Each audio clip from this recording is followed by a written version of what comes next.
Queridos filhos, filhas, neste santuário, coração de Curitiba, sede da obra Evangelizar é Preciso, santuário das Santas Chagas de Nosso Senhor, de Nossa Senhora de Guadalupe.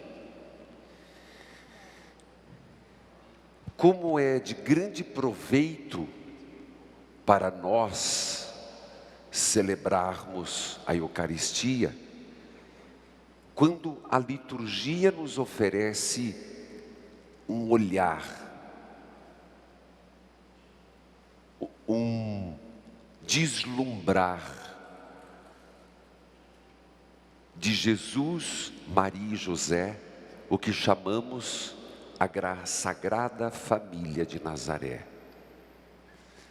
Um primeiro aspecto que se quer enfatizar é que Deus escolheu ser família. E de antemão, todos nós temos as nossas famílias. E eu já dizia, família, um lugar de bênção. Família, um lugar de realizações.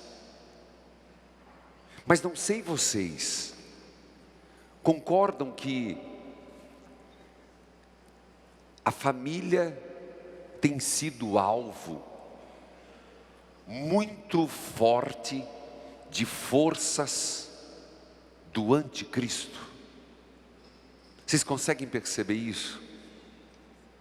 Que as duas instituições, que eu diria que santificam o mundo, a igreja, a família, tem sido alvo de grandes ataques dos inimigos. Mas hoje vamos falar da família. E eu diria que ao celebrarmos hoje família, nós somos chamados a perceber os desígnios de Deus em favor da família e a ação de Deus para proteger a família. Então, se num primeiro é refletir os desígnios de Deus na família, é nós entendermos, família tem que ser defendida. Família tem que ser cultivada. Família tem que ser lugar de oração. Um outro aspecto também. Deus defende a família e quer que nós a defendamos. Quando eu falo isso, não é só cada um defendendo a sua família, a sua, mas também defender a instituição familiar. Ainda nesse prólogo da minha homilia, eu quero lembrar o Papa Francisco, que muitas vezes, e ele tem um hábito muito particular dele, nenhum outro Papa o fazia. Quando ele está numa viagem missionária e ele entra no avião, geralmente na volta, ele permite que os repórteres viajem com ele, já perceberam isso? E façam-lhe perguntas. E lhe perguntaram, Papa, o que o senhor acha que nós deveríamos deixar para as próximas gerações? Próprio de um jesuíta, um homem muito comprometido, disse: gostaria que o mundo deixasse para as próximas gerações a instituição chamada família. Nessa frase existe uma preocupação do Papa. Nessa frase existe algo que ele está percebendo, que está se tentando destruir a instituição família. Não é só uma percepção dele, é uma percepção de modo geral. Então é nesse intuito que já temos algo que nos toca. Também lutarmos como cristãos para que as próximas gerações, e aqui eu vou dizer, se você tem filho, filha, neto, bisneto, se você pensar nos que virão depois de você, que encontrem ainda no mundo a instituição chamada família, porque é vontade de Deus. Um segundo ponto, eu gostaria de dizer que a primeira leitura, ela nos fala do livro do Eclesiástico. Eu sou suspeito, porque esse livro é maravilhoso. Nós já o fizemos como leitura orante na Bíblia. Mas os conselhos de hoje são conselhos muito práticos. E nesse segundo momento da homilia, eu queria lembrar alguns conselhos. Porque aqui, ou somos pais ou filhos. No meu caso, sou filho, pai espiritual de muitos. Mas, agora digo, veja o que diz o texto. E aqui não tem classe social. Esse texto vale para todos. Conselhos muito simples. Quem acompanhou comigo, não faz muito tempo, o conselho do pai Tobias ao filho, Tobit ao filho Tobias. Não foi maravilhoso? Eu me surpreendi, eu me deleitei. Agora veja. Quem honra o seu pai, alcança o perdão dos pecados. Evita cometê-los e será ouvido na oração cotidiana. Então percebe que está estritamente relacionado o ser atendido por Deus com o respeito aos pais. Gente, na matéria de oração, Deus está colocando no meu coração, nesses últimos tempos, e não sei se vocês percebem isso, como eu tenho falado da vida mística e da vida de oração. Porque eu não consigo, o meu sacerdócio, a minha vida sacerdotal, cada vez mais eu percebo que se eu não cultivar a vida de oração, talvez por tantos tormentos, por tantas dificuldades, nós caímos. Eu tenho aqui e acolá falando sobre essa vida de oração. E falando disso, o respeito ao Pai é uma condição de Deus ouvir as orações. Primeira leitura. Segundo, o respeito à mãe. Quem respeita sua mãe, ajunta tesouros no céu. Fico pensando a importância de que os pais também façam por merecer o respeito dos filhos. E aqui no respeito, não compreenda como uma obediência cega. Respeito a gente adquire. Consegue perceber que não é medo? Não é medo. Não é surra. Um filho e uma filha respeita o pai e a mãe através do respeito pela admiração, pelo bom testemunho, pelos exemplos positivos que vê. Também já fica aqui, ao mesmo tempo, como você tem feito com que os filhos o respeitem. O respeito é pelos bons testemunhos. Honre teu pai, tua mãe, mesmo que esteja perdendo a lucidez. Que quer dizer, O texto no fundo está dizendo: guardar a vida até os últimos momentos.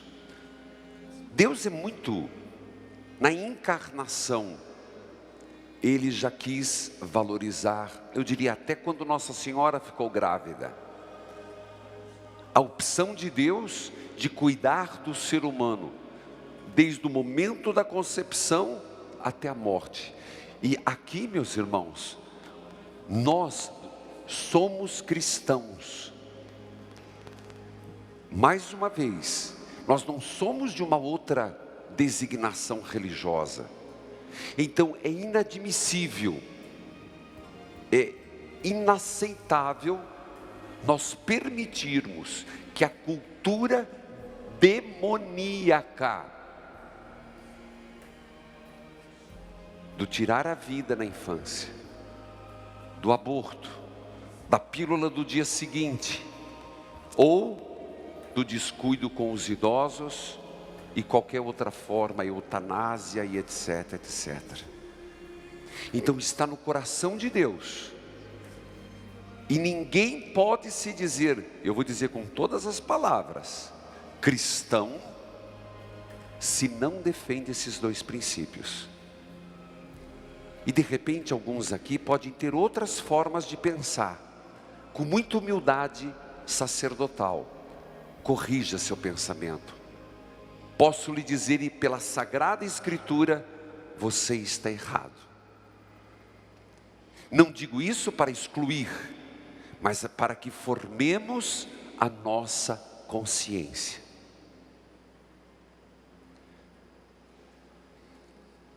É importante estes valores, porque nós estamos no mundo, mas não somos do mundo. Jesus já disse isso na sua oração sacerdotal. Então eu queria fazer um grande apelo, e eu estou trabalhando com tópicos, se você perceber, eu estou dando elementos. Que nós façamos essa reflexão e, se preciso for, desmoronar as nossas falsas doutrinas e reconstruí-las em Deus. O Evangelho.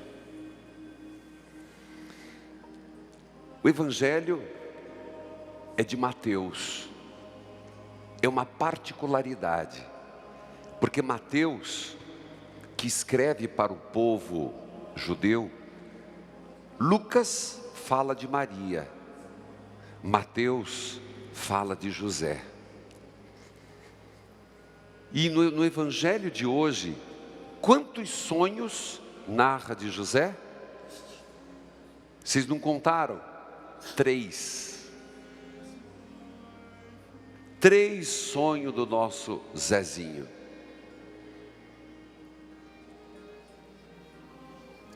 Impressionante. São José é o homem que Deus fala através dos sonhos. Mas o que é de interessante nisso? Significa que eu e você, naquilo que nós não compreendemos, naquilo que muitas coisas na vida, nem tudo compreendemos, nem tudo compreenderemos até a morte. Eu vou repetir isso. Não fique chateado com Deus, mas muitas coisas nós não teremos plena compreensão. E isso é fé, é confiar na providência e saber que Deus pode não estar fazendo o que eu quero, mas está fazendo o melhor para mim. O que é importante é perceber como José se deixou guiar. Eu falava de 3 sonhos. Só no Evangelho de hoje ele teve mais. Ele teve o primeiro, que foi: não tema tomar por tua esposa. Mas aqui ele teve o primeiro sonho que disse: vá para o Egito. salve Maria e José. Eu fiquei me perguntando, você, eu, nós damos atenção aos apelos que Deus suscita dentro de nós? Vou insistir nisso, me perdoe. Deus, nós temos um lugar dentro de nós chamado consciência, que nem Deus viola, mas que Deus fala. Percebe a diferença disso? Tem muita gente que fica se perguntando, por que eu não escuto a voz de Deus? Eu lhe digo com toda certeza, se você não escuta, é porque você não aprendeu a abrir, a estar na consciência para escutá-lo. Porque Deus fala, Deus não é mudo com você. Deus não se recusa a falar com seus filhos. Na primeira vez, por exemplo, José vai para o Egito. Quantas vezes o Senhor já disse para mim e para você: vai, sai desse ambiente, ou às vezes até sai desse trabalho, sai deste emprego, sai dessas amizades, sai de perto destas pessoas, porque elas estão colocando em risco a tua intimidade com Deus. Alguém já passou por essa experiência? Que você não entende, mas está aqui, ó. Você não sabe explicar, mas está aqui. E a gente não vai. Isso eu estou falando do ponto de vista da vida espiritual. Mas do ponto de vista da família. José pega Maria, pega Jesus, vá para o Egito. Quantas vezes o Senhor está dizendo: ô filho, ô filha, vocês são casados há 9, 10, 11 anos. E Deus está dizendo: olha, toma uma atitude, sai desse ciclo de amizade, vão para o retiro, vão, porque tem um Herodes hoje querendo matar o casamento de vocês. E matando o casamento, os filhos. O segundo sonho, a segunda manifestação de Deus, que é o sonho. José volta e ele obedece. Me encanta a obediência de José. O que nós temos dificuldade, nós obedecemos muitas e muitas vezes quando não nos requer esforço, quando não nos implica, mas quando requer um pouco de esforço, gente, do Oriente Médio até o Egito era um longo trecho. Terceiro, José não é na Judéia não, mas na Judéia está tudo arrumado. Na Judéia está Zacarias, na Judéia está Isabel. Não, é na Galileia, em Nazaré. Será que nós deixamos Deus conduzir onde Ele quer que nós estejamos? Será que nós temos coragem de dizer: Deus, me mostra onde é. E Deus vai dizer, não é no lugar mais fácil que eu te mando, mas é no lugar mais seguro que eu te ponho. E isso, meu filho, é quando a gente tem que fazer uma opção de deixar o mundo, quando a gente tem que tomar a decisão de escolher viver uma vida na comunidade, é quando a gente tem que escolher salvar a família na vida de oração. Portanto, eu quis nessa homilia mostrar que Deus escolheu a família para que nós nunca deixamos de escolher lutar por ela. Louvado seja nosso Senhor Jesus Cristo. Para sempre seja louvado.